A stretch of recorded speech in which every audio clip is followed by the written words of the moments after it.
Welcome to the Healers Café, the #1 show for medical practitioners and holistic healers to have heart to heart conversations about their day to day lives while sharing their expertise for improving your health and wellness.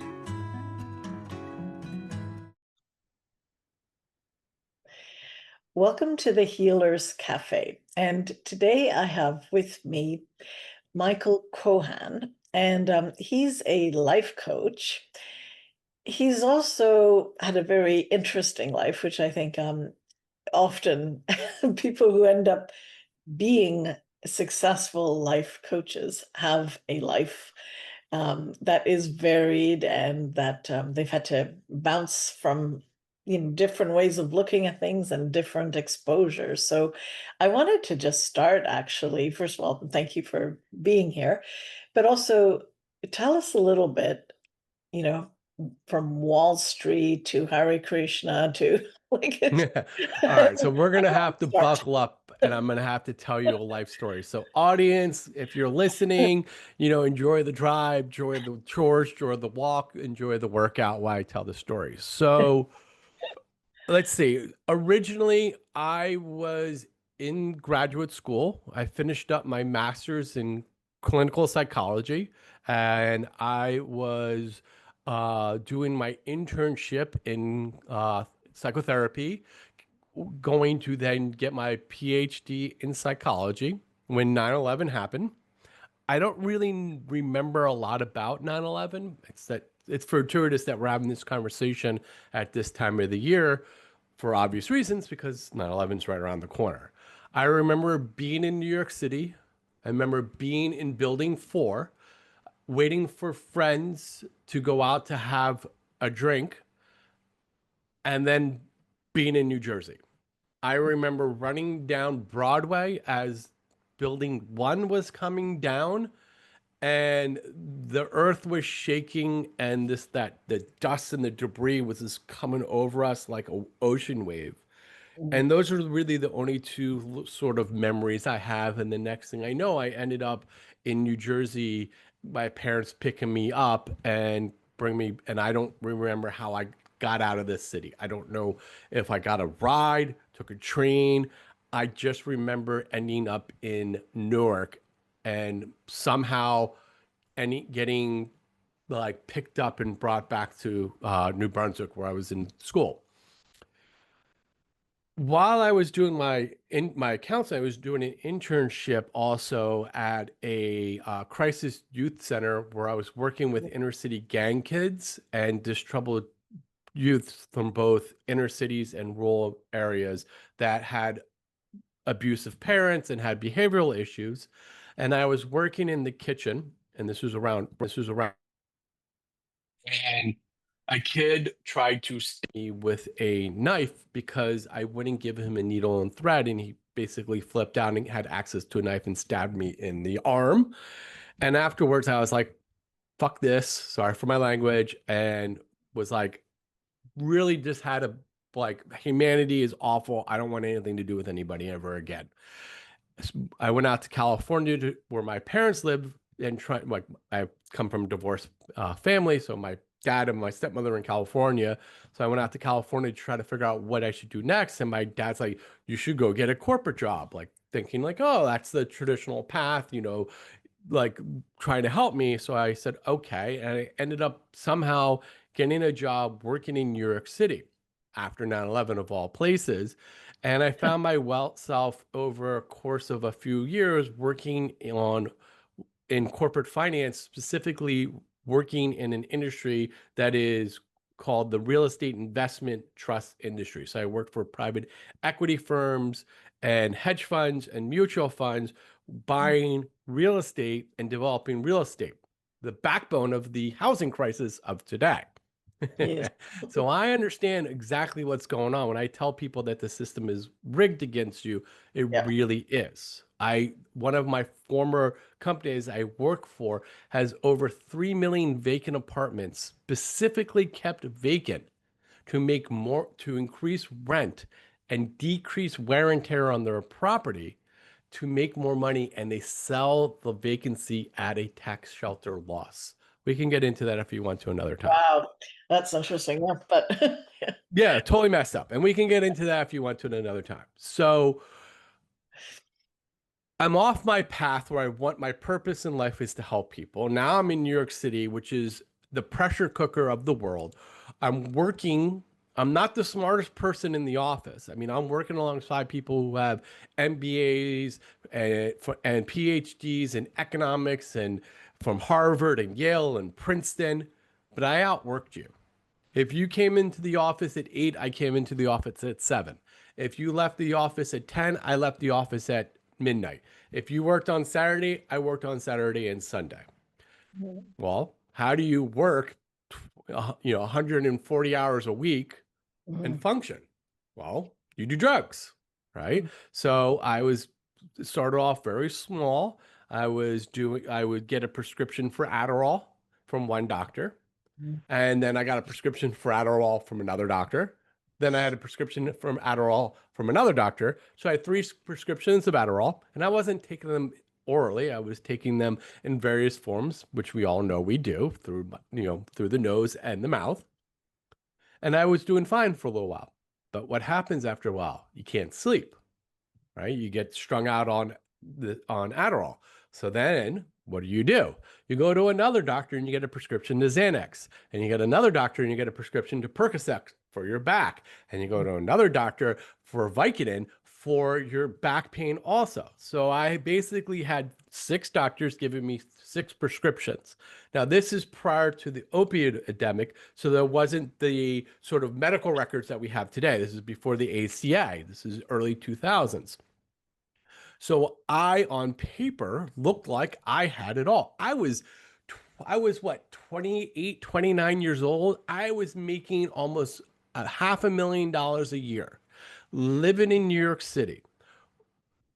Went to the gym in the morning and worked out. Had a girlfriend, had a brownstone apartment, and behind closed doors, hidden, were pills. And I was basically doing drugs, and no one knew. I kept it a secret. Friends didn't know, family didn't know. I kept it a secret to everybody because I'm very much a controlling person, and I had an image. And then at 30 years old, when one friend figured out what I was doing, and she turned to me and she said, "Look," she goes, "you're going to die of a heart attack if you keep doing what you're doing. You're burning both ends, and it's starting to show." Right? In your 20s, you can run through a brick wall and survive, right? You can eat a whole pizza and go to McDonald's and drink a keg of beer and wake up the next day and go, yay. But when you get into your 30s, those bad habits start to show.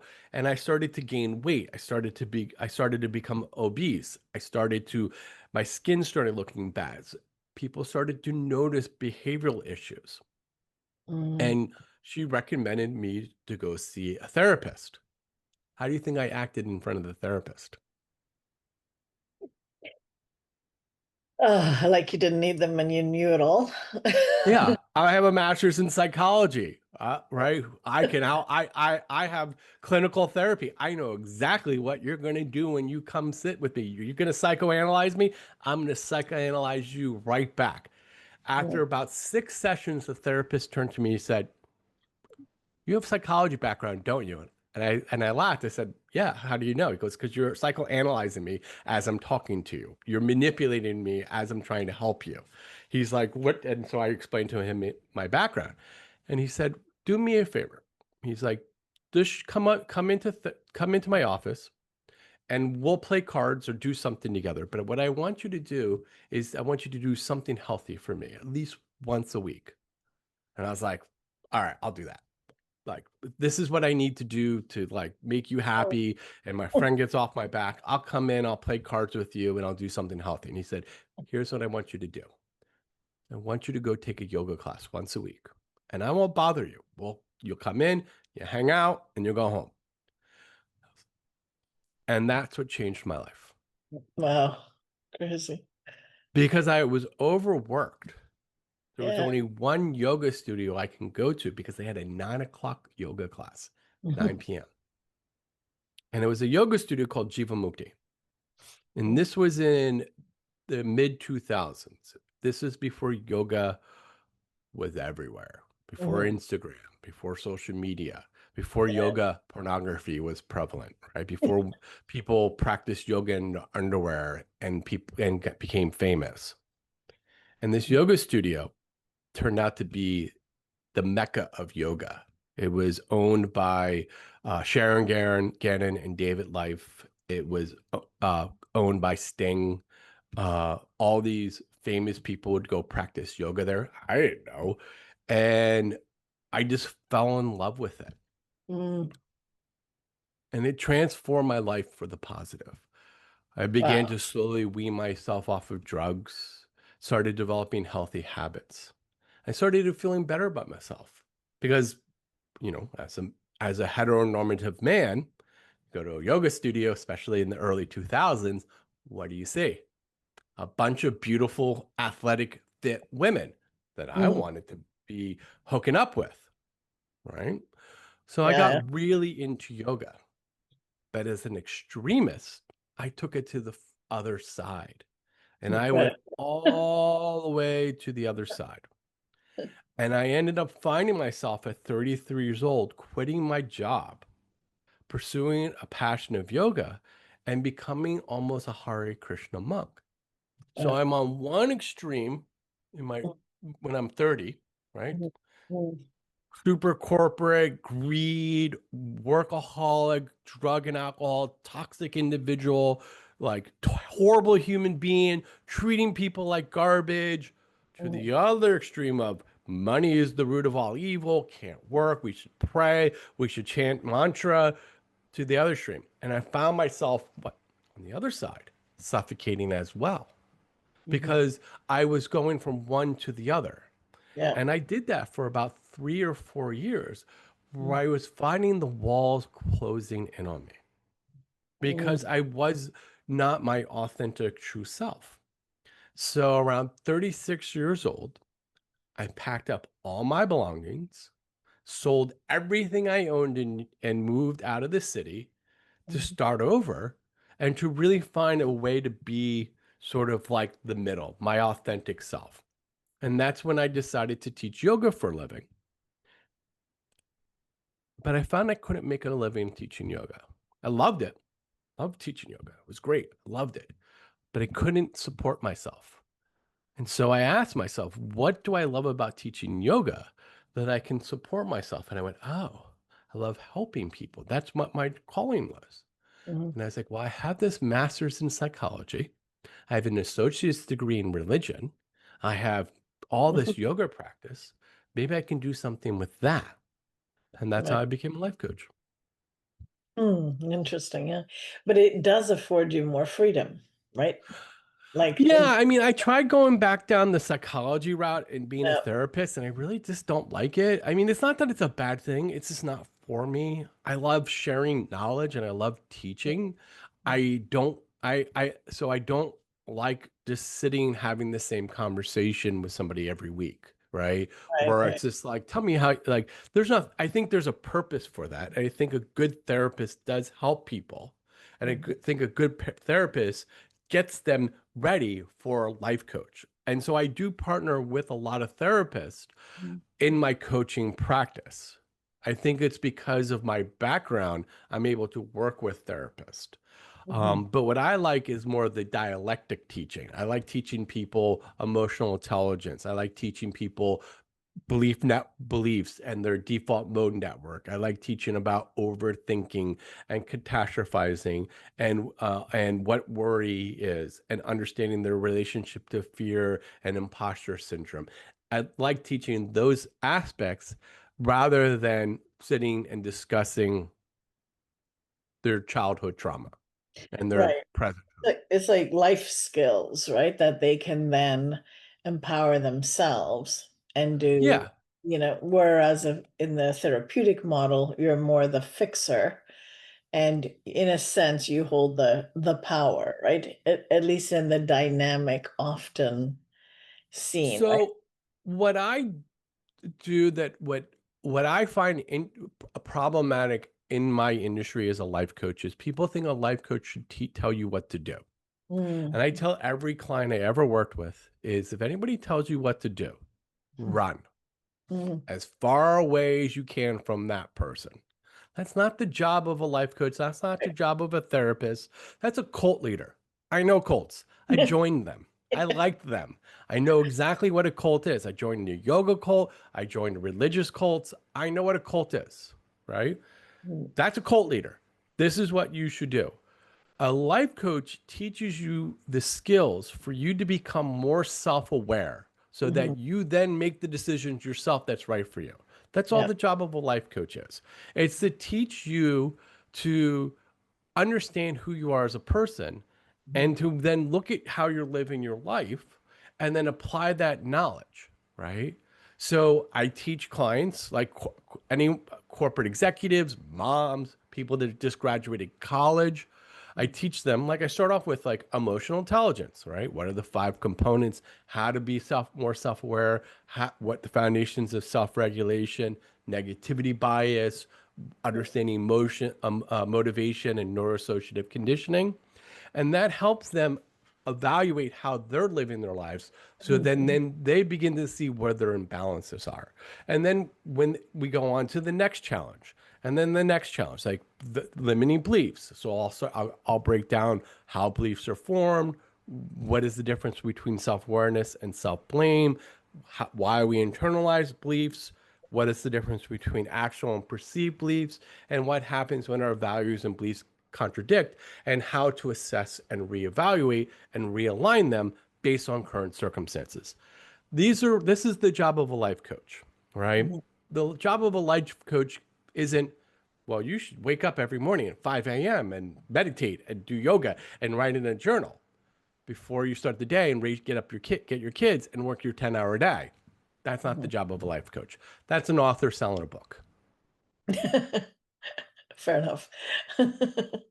Yeah, no, that's true. Yeah. Yeah, I mean, there's nothing wrong with the advice. I mean, it's good advice. Get up in the morning and do something for yourself before you start the day. Mm, And a life coach can suggest that, but it's not the job of a life coach to tell you to do that, right? A life coach can do a SWOT analysis, help you set goals. Life coach can help you establish routine and habits, and teach you sure. how to form habits, understanding the difference between empowering and inhibiting habits. A life coach can teach you why inhibiting habits are so easily formed. But the life coach isn't to sit there and be like, well, you should do dot, dot, dot, dot, dot, and that's how you'll be your best self. The job of the coachee is to figure out what their best self is. Additionally, a life coach is helping someone gain perspective, right? So they're Mhm. not going, so like when someone goes to a therapist, it's because they have a problem. Like Right. they're depressed, they're anxious, they have a debilitating circumstance that prevents them from living a normal or neutral life. Mhm. A life coach helps someone have perspective. Like I have executives that I work with that this they're senior level executives, Fortune 500 companies, presidents of large companies, owners, $100 million portfolios and businesses, where everybody turns to them for the answer and they don't have anybody that they can turn to. So Mhm. sometimes they just need somebody to talk to where Mhm. they just say, here's the situation at work, here's the situation with this employee, here's the situation with this vendor or this circumstance. And a life coach or an executive coach is just to help them evaluate the situation so that then they can choose what the right action is to take. That's it. Mhm. That's what Yeah. we do. Mm. So when you were sort of in the other extreme of um, going yoga, but also Hare Krishna, and like, as you All call the way. it, yep. Shaved head and all. Yeah. But what was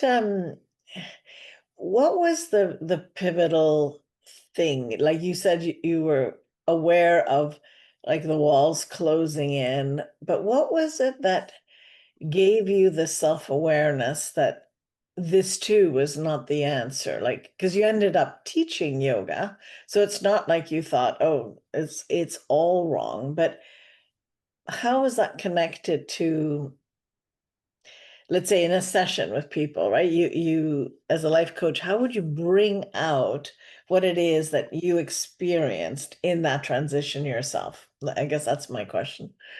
Yeah, I mean, it's a little hard, a little hard for me to pinpoint for myself personally because I was in In it, it. so I Yeah. can't really tell. Okay, so when I was practicing yoga and I Hmm. was really studying yoga and I was getting a associate's degree in religion, I was studying, Buddhism, Hinduism, Islam, Christianity, Judaism, and I did a retreat with a Buddhist monk as part of a course in upstate New York. Hmm. And for those of you who grew up in the 80s and 90s and earlier, you remember those high school gymnasiums that didn't have air conditioning and they had the big giant ceilings with 50 fans to keep the room cool? Well, that was the retreat center. So we were in a meditation center and we were meditating, and there was about 100 of us. And it was a silent retreat for 7 days. And I had the unfortunate mistake of sitting underneath a fan that was a little broken. And so every day I would be dropping into meditation. And then every once in a while, the fan would kind of like shake and get off kilter and would snap me out of meditation. We have an expression in yoga: find the space between the breath, right? Find the space between the breath. That expression drove me nuts for years. I hated it. I was like, what Yeah. do they mean? Find the space. You inhale, you exhale. You inhale, you exhale. I'm breathing. What the heck do you mean? Find the space between the breath. What would your life be like if you were pain-free? If you were one of the millions who suffer from chronic pain, the thought of just one day without it may seem impossible. This is often because conventional medicine tends to fall short in the treatment of pain, opting to prescribe pills or recommend surgery rather than getting to the root cause of the problem. But if you are suffering with emotional or physical pain, there is hope. Join the founder and CEO of Bowen College, Manon Bolliger, live online for your body-mind reboot. Learn how to listen to your symptoms and get to the root cause of your pain. Plus, be trained in basic Bowen therapy moves so that you can reboot your body for optimal health. You don't have to live in pain. You can heal. Stop the pain pill cycle by visiting www.yourbodymindreboot.com to learn more and to register.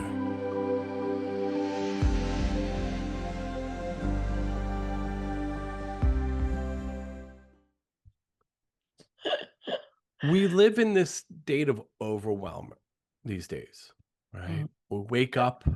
What Yeah. do? We turn on even if we turn on the TV or we turn on a podcast, Mm. right? And we're not like listening to like a meditation. We're listening to like murder mystery, true crime, news, politics, financial news, right? We get up and we're stimulated. Then we get our family up, we have kids and we're stimulated. Then we get in the car and we're stimulated. Then we go to work and we're stimulated. Then we get off of work, we drive home and we're stimulated. We walk in the house. What's the first thing everybody does? They turn the TV on because being in the house and quiet is painful and unpleasant. So we're stimulated. Then we run around, we feed everybody. Then we watch TV and we go to sleep. Then on the weekends, when we're waiting in line to get our coffee and go grocery shopping, what do? We're on our cell phones every 5 seconds. So we never have the chance for self-reflection. Mhm. We Mhm. never have that space. That's what it means to find the space between the breath. It's the pauses between the activities, Mhm. whether it's 5 minutes, a half hour. It's to find those moments where you're just with your thoughts. The advantage of studying yoga and meditation and prayer and mantra is you have the time to find the space between the breath. So you have time for self-awareness and self-reflection. It's part of the practice. Mhm. So it became very natural for me over a period of time where I began to see the walls climbing in because I felt like I was very much trapped in a box that I had to behave in a way that wasn't ideal to who I am as a person. I love the Hare Krishna culture in the community, but I like nice things. I like having a nice house and a car and clothes, and I like earning a living. Doesn't mean that I'm a bad person. It just means that that wasn't the right fit for me. Right. The problem we have as individuals is we're so overwhelmed and we're in a constant state of survival mode because we gravitate towards negativity, right? We doom scroll on Instagram, right? Or TikTok or YouTube. And I'll have clients who go, but I follow these really inspirational people. I'm like, yeah, you might see one post that's really positive, but the rest is crap because we gravitate towards negativity. So the stuff that we see is more negative. Therefore, we never feel good about who we are as a person. So as a result, we need more and more and more and more and more. Mhm. And so what I teach clients to do, and I do it in every practice, I teach them the box breathing. I teach them. Mm. So like whenever I do a coaching session, I first do a check-in from the previous session. I have like next steps. I Yeah. just go down the list. I say, did you do, did you implement this step? Did you implement that practice? Did you incorporate this self-reflection? Did you do this exercise? At the end of all that, we center, close our eyes, we do box breathing. And I teach them to incorporate that into their daily lives, to find the space between the breath for that self-reflection, to be comfortable with it, so that then they can begin to see where things aren't working for them, just like I did when it came to aspiring to be a monk and living in a very beautiful community that wasn't right for me. Right. Mhm. That's all I do. Yeah. Yeah, I think it is that space or the gap or whatever one calls it, but where you can have self-reflection. Otherwise, you're just on one train or another, right? And yeah, and then you have to stop it. Because it's interesting that you ended up teaching yoga. It's not Yeah, like you said the whole thing is not worth it. it's a beautiful practice. It's Yeah, exactly. beautiful. Yeah. It has a lot of wonderful things.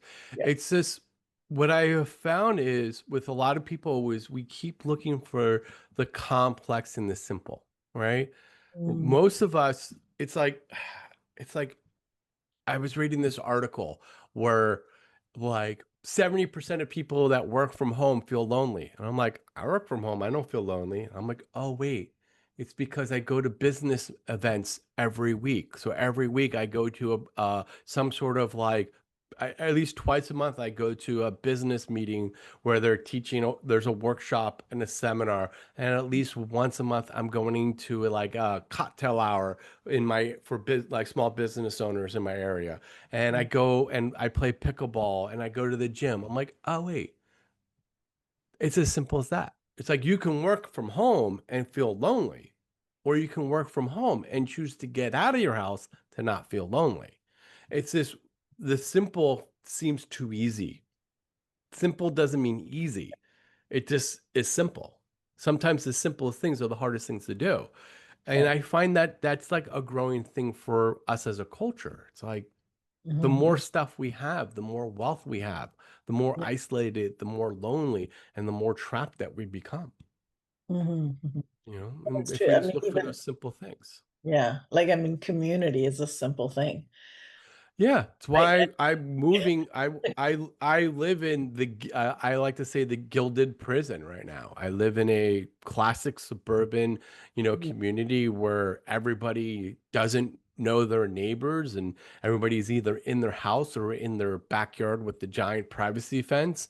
And I was like, I don't want this. I was like, this is boring. So I'm moving to a town I'm moving to a place that has a town where you live on top of each other and everybody knows each other's business, and it's not like, and everybody knows each other because Mhm. community is what makes us feel connected. Yeah. Isolation is a growing concern, but it's also a self-inflicted wound. We don't have to be as isolated that we are, Yeah. but that goes back to what we were talking about earlier before we started recording this about like, that the growing phenomenon that our society, our culture seems to lack purpose these days. Like we're Mhm. all just snarling at each other, and saying and looking at everybody and saying, well, if you don't look like me, you think like me, or believe like me, you're somehow the enemy. And that's my purpose now, instead of me finding connection and compassion and empathy, everybody that's different than me. And it's just because we're all lost. Everyone's lost these days. Yeah. Everyone. Yeah. No, I think that's very true, and it's well captured that that's the state, and there's a victimhood that comes with it, as if we aren't the ones who can't change that. And I think you're right. Often it's very simple things that make the biggest differences, but we're trained to believe that simple is like not effective, or it's not big enough, or not worth it, or why would that, go for a walk, you know, go Yeah. around, Yeah, breathe some air, touch a tree. It's well, like, yeah, I literally was watching Good Morning America. I love that show. With Jane Pauley, like Sunday morning. It's a great show. You get a little culture, you get a little art, you get a little politics, you get a little world events. It's like the best of everything. And it's a nice thing to watch on the weekends when you're just waking up. And they had a whole segment on outdoor spaces and how people are building these lavish outdoor spaces. And they were interviewing somebody, and the person said, "Yeah, being outside is healthy for you. That's why everybody wants these outdoor spaces." I'm like, you don't have to have these complex outdoor spaces. You can yeah, just go outside and stand in the sun for 5 minutes and you'll feel better. I do that every day. Every day I make sure I go outside and I just sit there and look up at the sun. And I work full time from home. Today was a busy day. mhm, I had a 7 o'clock call, an 8:15, a 9:30, an 11, 12:30, a 2, and now this. I've been mhm, working all day, yeah, but I still went outside for 5 minutes and looked up at the sun. And I'll go back outside after this podcast. mhm, It's I find this phenomenon fascinating, right? And this like cultural phenomenon that we now identify our our trauma and our emotional imbalances as shields and excuses, right? When I mhm, was a kid, I had ADHD, and as a result, kids with ADHD tend to have degrees of anxiety and behavioral problems. But they weren't excuses. My parents were like, sit still and study. It was hard, but I had to do it. mhm, Now it's my kid has ADHD, let them run around and be disruptive. And that's, I mhm, think it's a problem, right? I think, I think we should recognize our trauma and we should validate our trauma. We mhm. shouldn't dismiss our trauma, but we shouldn't use our trauma as a shield and an Exactly. excuse. Yeah, or an Eh, excuse for everything. Yeah, Right. And yeah. I find like it's like whenever you like go online any time of the year these days, New York Times, Amazon, Goodreads, and you'll find at least one self-help book in the top 10 every month without fail. And Mhm, I just think it's just because everyone is just searching for meaning in yeah, life. And we've come to a place in our society where it's like everybody has access to cheap clothing, cheap entertainment, cheap goods, cheap food. And everyone's like, wait, I have all this stuff and I'm still miserable. It's mhm, because we've traded all this stuff um, because we don't want to deal with the tensions of this world anymore. And this mhm, stuff just isolates us. This yeah, stuff leaves us lonely because, and it's like whenever you hear these like the tech bros talk about like AI and everything, I'm like, and they're like, yeah, we're gonna create a fictionless world. We're gonna have no friction, and you're gonna have an AI companion. You're gonna have AI friends, and you're gonna have an AI assistant with that, and there's gonna be no tension.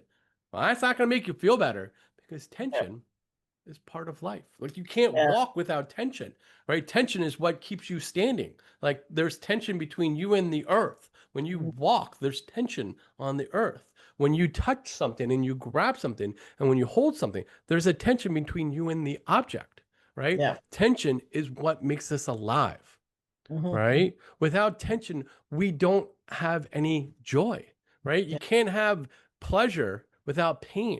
You can't have light without the shadow. And it's just like we're so afraid of the shadow these days, and all we want is the light. I think that it's like, I find that really interesting. And I find it to be a big problem in the spiritual community is all about the light, like light, be light, be light, be light. And I'm always Yeah. like, where's the shadow? What's wrong with the shadow? Yeah.